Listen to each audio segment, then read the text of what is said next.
Welcome to another song title challenge where the question is, climbers, how would you write this one? This is a little pull-out episode that we do every 2 weeks where climbers like you, listeners of this podcast, send in your song titles to info@daredevilproduction.com. Production is singular. There is no S. info@daredevilproduction.com. Put song title challenge into the subject line so it gets into the right folder. If you don't, it won't.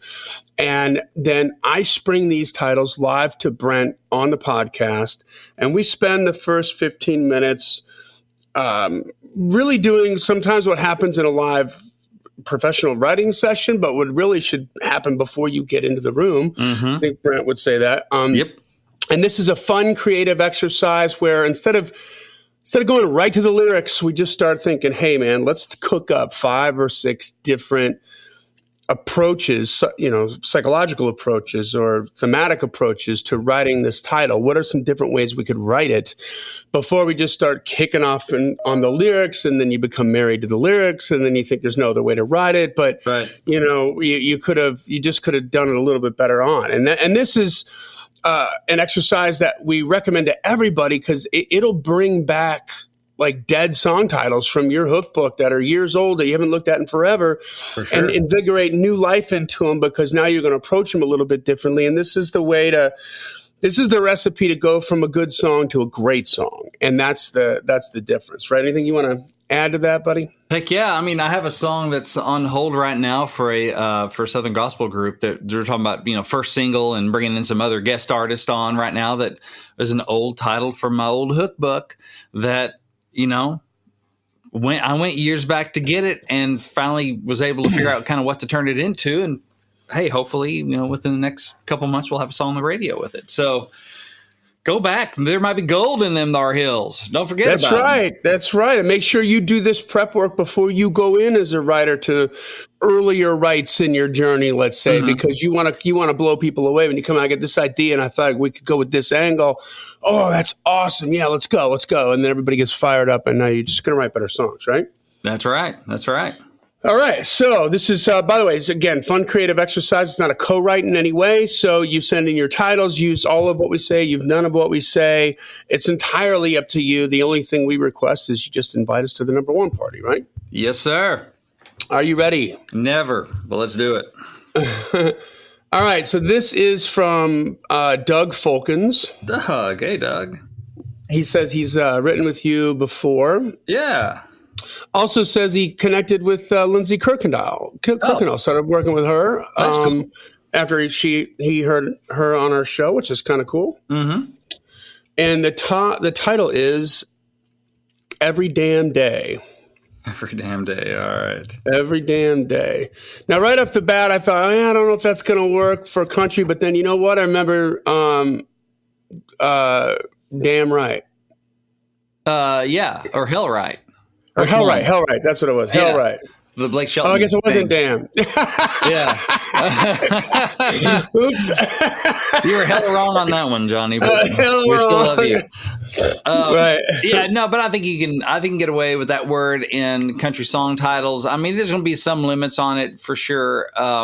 It's probably not one I'm going to crank with the kids in the car. But let me talk about how to write it for the next 10 minutes.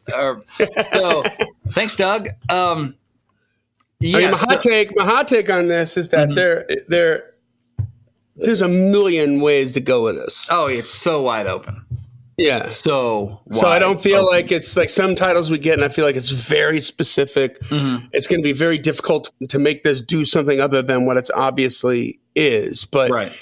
Here, it's I don't know. Maybe is it too wide open? Is it almost generic? I mean, it has attitude in it, right? Yeah. It has attitude baked into the title. So it assumes a little bit of that kind of swagger and attitude, mm-hmm. Which can work for country. Obviously, this is definitely a secular song title. We're not going to, go to CCM or Southern Gospel or any of that stuff with it. So, it's kind of limiting that way. So we can just kind of move those off the board because that ain't happening. But let's look at it. So, yeah, I mean, I'm a country hammer. Most things look like, country nails to me. And I just try to see how hard I can hit them. So it definitely feels like a country title. Although it may not be, but let's just start It could there. go rock or pop too, but let's It start could with be. country. It definitely could be. Yeah, it is. That's a challenge on this one. It is so wide open that you can lay almost any type of story on top of it. In which case, well, okay, if we're trying to write this as a hit, how do we write this as a hit? Well, let's just start going down the checklist, right, to put the odds in our favor. Well, okay, it sounds like it could be tempo for sure because it got some swagger to it. Yep. It can be positive, Mm-hmm. It can be love. It can be me singing to you, female listener, if it's a male song, which there just are more male artists out there to cut records. So that puts some math in your favor. I'm glad you put the artists in there because there's no female listeners that want to hear you sing to them, Brent. I'm not available to sing to the female listeners, and nor would they want me to. That's what I'm saying. They wouldn't want you to. They'd be like, no, thank you. They'd be like, if I have to hear that one more damn day, oh my gosh. So if you kind of put that in the matrix, our hit song formula, then you start going, okay, well, it's a love thing. And you're talking about how you love her every damn day. And it's not just some days. It's not just every day. It's every damn day. Right. It could be that kind of thing where it's fun and it's tempo. And now, how big of an idea is there? It may not be much of one, but it may just be one that exists on swagger and imagery and just telling it as interestingly as possible. I mean, it could be or she loves me every damn day. It could be that thing like she'll wear those shoes and they'll wear her out way before she wears them out. She done with them. They're back of the closet. Right. Or she don't eat leftovers, whatever. All this stuff that, she doesn't stick with one thing forever. She'll redecorate the house. It seems like every 3 months I walk into a brand new house and it's the same address, because she's changed everything. That's different. So it's like every day is different. Every day, every damn day. Yeah. But you know what? One thing that's consistent, she loves me every damn day. There you go. So that's the constant is her love for me. Oh, so the juxtaposition of everything, she changes her mind 5,000 times on the course of a day, but she never changes her mind about me. She loves me every damn day. Yeah. Right. Oh, that's cool. Let's see. And you can even play off the word damn because in that context, why would you say that word instead of just she loves me every day? Right. There's got to be a reason for that extra swagger, for that kind of word usage. Right. So maybe it drives me crazy.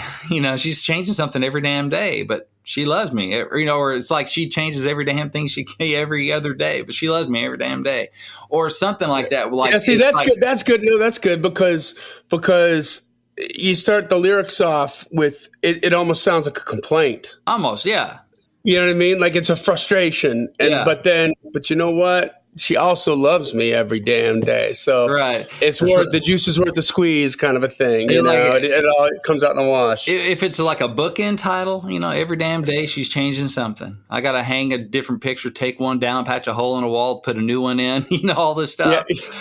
But, the good news is she loves, but some things never change. But thank God some things never change. She loves me every damn day. Yeah. Yeah. And then boom, there you go. Like I'm thinking of my wife, Emily.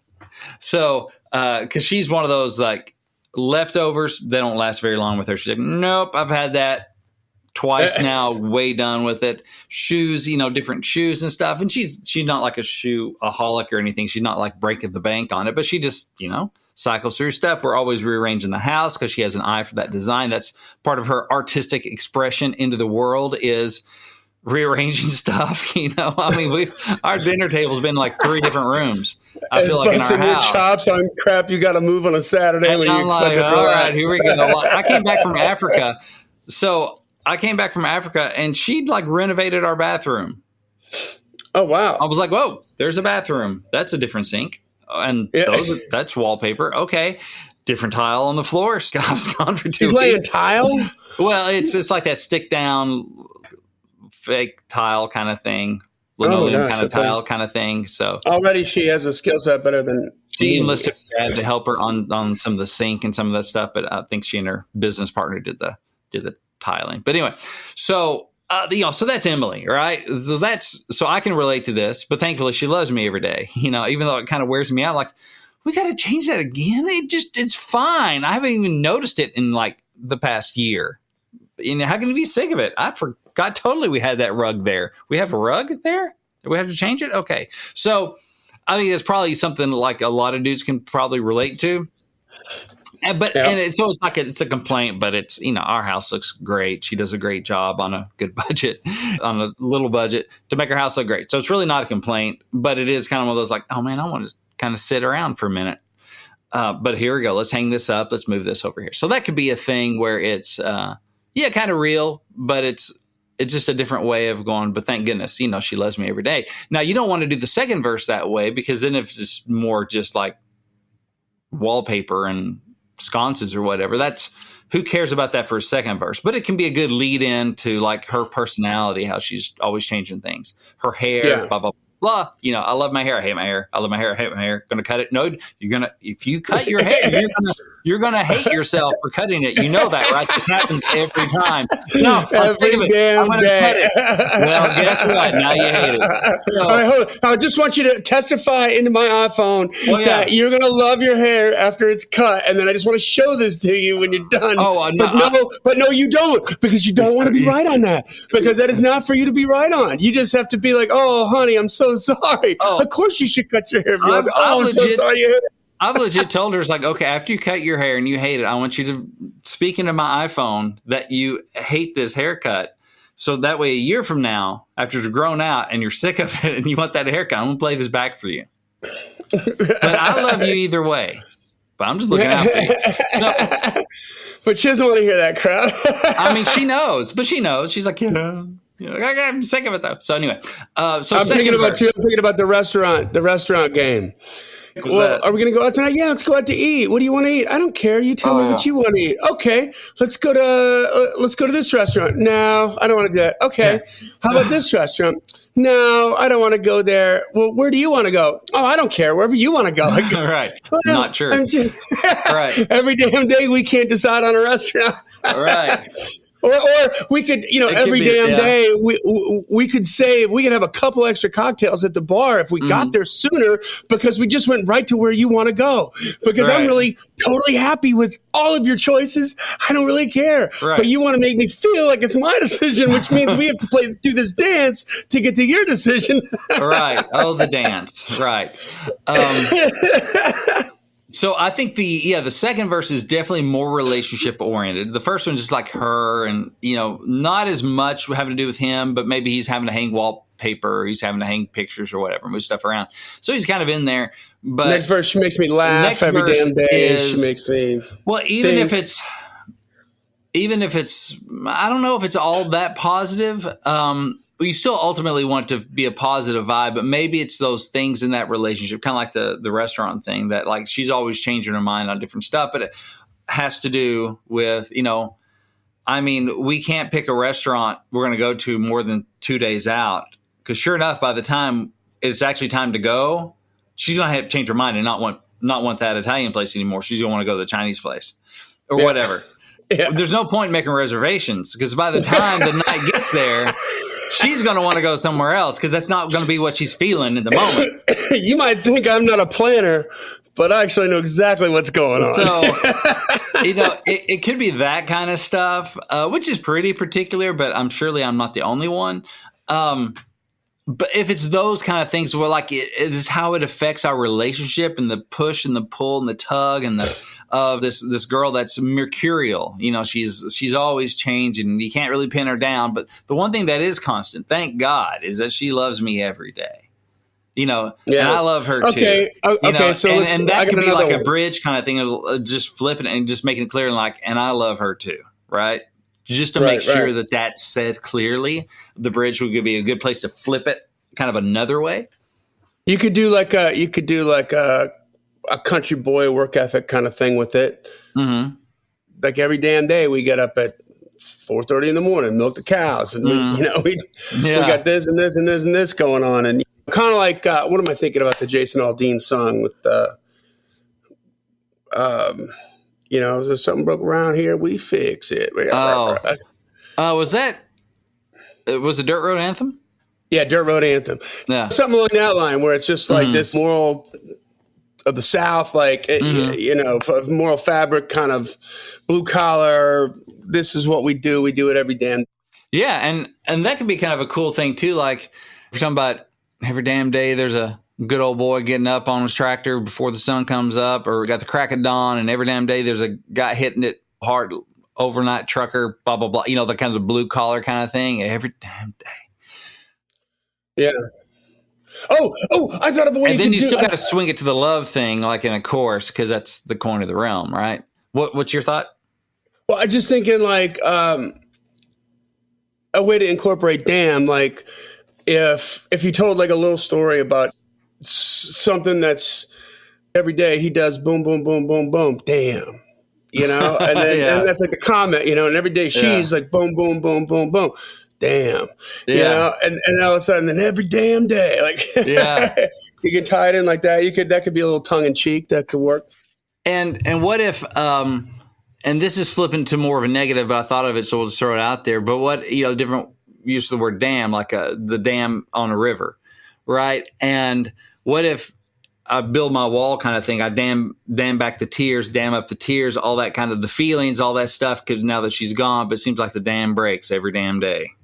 If you do something like that, now you want, or it's a relationship thing where he's like, I'm always on the dam, right? Because I'm holding everything in, I'm blocking everything, but every damn day she still loves me. It could be that every damn day, every DAM day. Exactly. That just happened. What? Yeah. So it's because you're looking at this is a misprint. No, you're right. Holding back the flood. It's like every one of your damn days when you're not connected with her, she still loves you, and you can go from the reluctant hero to the good guy, at the end or whatever, where you step up. Or if it's the fact that she's the one holding back the flood, man, this house, like if it's a family kind of thing, like this house would go under without her. Yeah. She's my rock. She's the dam. You hold back the flood every damn day, so I love her every damn day. It could be something like that where she's, she's cool the too. Solid, like she's the rock that keeps the house going and keeps everything from just, she's the glue. She's the glue, man. So that could be a thing that really, the reason I like that is it lifts the woman up. It puts her on a pedestal. And there's a lot of truth to that. Like, how much would our lives and our homes, if we're married and have kids, especially, how much would they just completely go off the rails without her, without mom, right? So that's a marriage thing, probably with kids thing, which is going to be a certain type of artist. Mm-hmm. Whereas just like she changes everything, but man, the consistent thing is she loves me every day and I love her too. That could be, boyfriend, girlfriend to married with kids. It's much more open for an artist to sing and for people to relate to and kind of latch on to as listeners, which I think is good.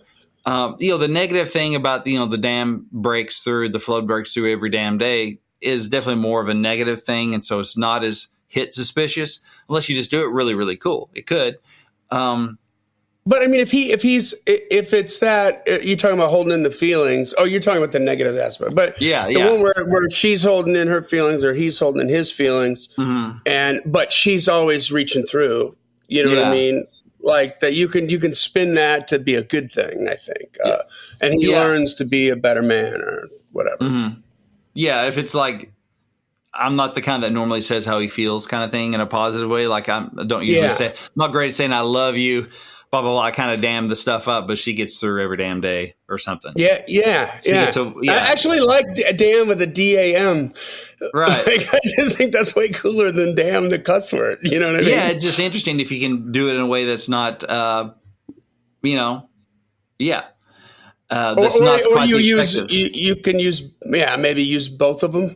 Yeah, that's in the song. Yeah, if you're just playing off that, just give it a little extra juice. Again, giving it a reason why that word is there. Why is that word there? Every word is important. That word needs to have a reason for being there. For the first thing we talked about, it's kind of because, man, she's changing everything every dang day. She's changing stuff up, and she's all but thank God she loved me every dang day. So there's a reason, because he's a little frustrated by her, but ultimately, man, she's a catch and she's a prize. So there's a reason for that word, and that's something that you have to think about, why every word is in your title, especially, but really all the way through your song. But yeah, I think we got some looks at it.